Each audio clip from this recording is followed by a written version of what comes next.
Welcome everyone. This is a short demonstration on how to use the electronic register in Google Sheets.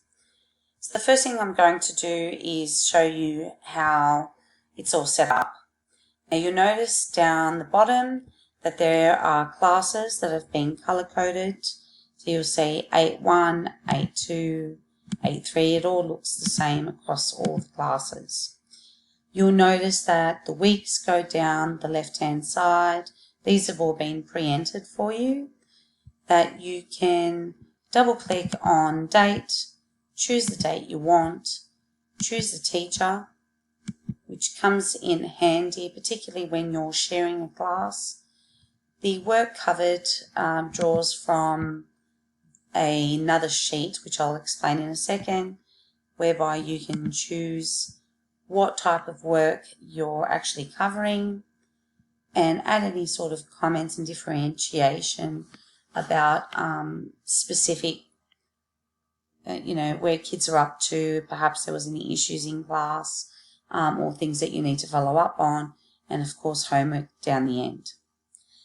Now this drop down box is actually drawn from the planned teaching and learning, and over here you can see that under teaching and learning I've gone ahead and copied and pasted all the different lesson activities directly from my Microsoft Word document that had the original scope and sequence and lessons in there.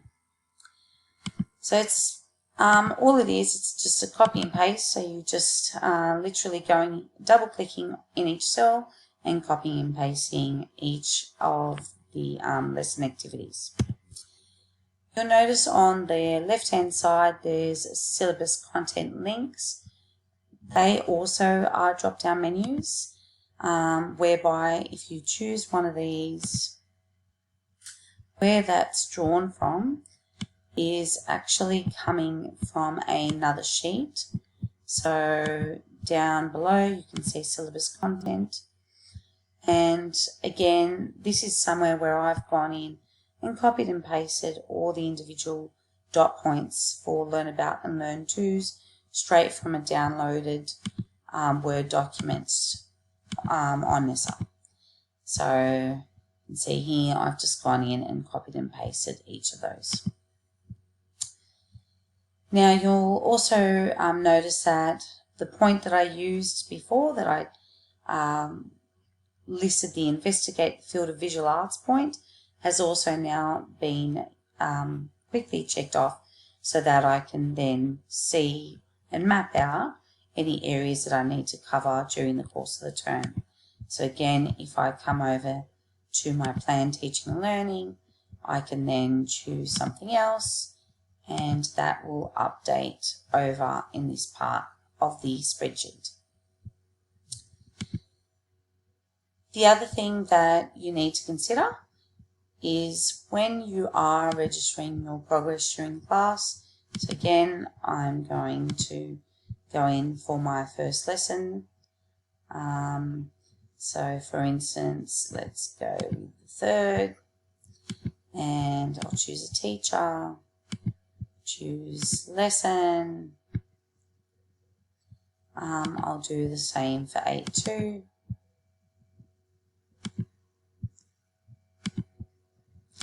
Teacher, lesson. And then when I click over to my planned teaching and learning, you can very quickly see a snapshot of where my classes are up to over in the blue area with those checkboxes. So this is all automated. You don't have to do anything in this area. All you really need to do is in 3 steps. Firstly, start with setting up your program register. To do that is make sure that you have copied and pasted your teaching and learning under the teaching and learning column. You need to then go over to your syllabus sheet, make sure that you have copied and pasted all your individual learning abouts and learn tos dot points.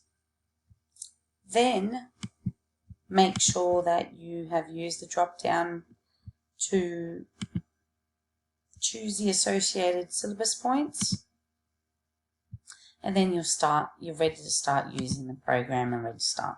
And that's really the only setup that you need to do. The rest is just going to be an ongoing process. So I hope you found that easy to follow. Let me know if you have any questions. Thanks.